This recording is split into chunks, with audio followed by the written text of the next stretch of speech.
Governor Seyi Makinde of Oyo State has indicated his intention to go on vacation from Monday, August 5, 2024 to Friday, September 6, 2024.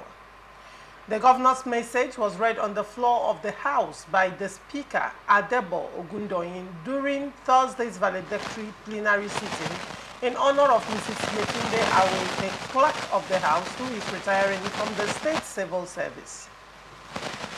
The governor also transmitted power to his deputy, Bayo Lawal, to serve as the acting governor. The letter read, annual vacation from 5th September 2024 to Friday, September 6, 2024, pursuant to Section 190, subsection 1 of the Federal Republic of Nigeria, I hereby transmit that during this period indicated above, Deputy Governor Barrister Bayo Lawal shall be active governor and shall be acting governor and I shall be back from the vacation September 7th, 2024. He promised to resume from vacation on Saturday, September 7, 2024. Joining me on Open Conversation this morning is Ndamzi Ekulo, Esquire. Ndamzi is a legal practitioner and a political analyst. Good morning, Ndamzi, and welcome to Open Conversation. Good morning, Lorenzo. Good morning, viewers. What is your take on this story? Thank you very much. It is right that before a governor abdicates his or her role or functions of a governor within a particular period, or either intending to embark on a vacation like Governor Makinde chose to, he or she must formally and officially communicate the House of Assembly of the state through a letter informing them of the reasons for the vacation. Governor Makinde have fulfilled the provisions of Section 190, sub 1 of the Constitution, which allows him, the constitutional rights to transmit powers to his deputy, and he has done that in fulfillment of the Constitution of 1999 as amended. So the action of Governor Makinde is in line with the law and should be emulated by other governors, because we have seen in the past where some governors will leave the shores of their state, jet out of the country for weeks and months without even formally transmitting powers to their deputy. So what Makinde did, it's highly commendable of him and is worthy of emulation. All right. Yes. All right. Asims, you recall the saga in Ondo State between the late Akeredolu and the present governor Ayaditiwa, when Akeredolu was sick and really needed to take some time off, and he refused to transmit. In fact, he was governing the state from his sick bed before presidential intervention came and he forcefully handed over to Ayaditiwa. Now, in comparative analysis to Makinde's action is applaudable. However, I want you to periscope a bit on the actions of governors when there is urgent need for them to transmit power to their deputies. Why is it a problem? Thank you very much. People applaud him, but I don't. All right.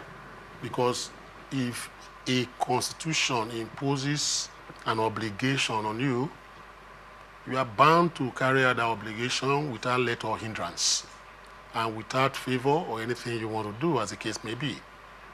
In this particular case, why you find out that people are just ululating and trying to say he has done something extraordinary is because of the fact that we've had situations of this nature where some people sat in their offices, had some issues, and refused to transmit letters to the National Assembly, the case of Yaradua.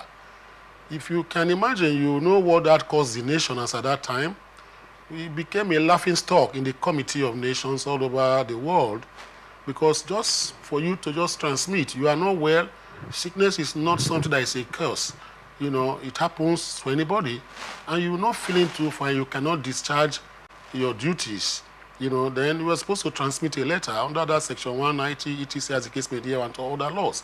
As a governor, you were supposed to obey such. You know, in those cases, the same thing. The governor left and went with his red biro to wherever he went to, and people could not purchase another red biro to sign signatures, as the case may be. That is the kind of democracy that we think that we practice. I've said the reason why governors behave like some people support them and begin to shout and say they have done something extraordinary is because we practice a system that is more or less monarchical. Once a man becomes a candidate and he wins an election and becomes a governor or president, he sees himself like the Baale of Nigeria or Baale of Rivers State, that he becomes a stool, not a seat, that is only what he determines that will work.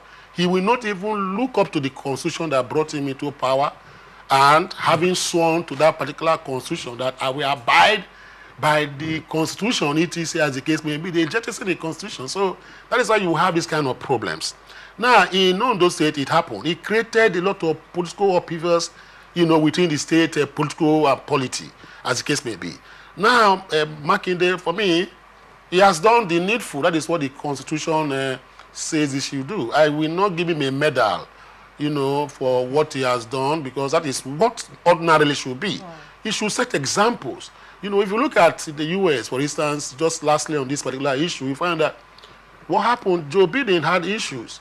Even though he felt he could continue, they said, no, you cannot do this. He quietly had to step aside and immediately, said, I am supporting this person. And there's no upheavals there.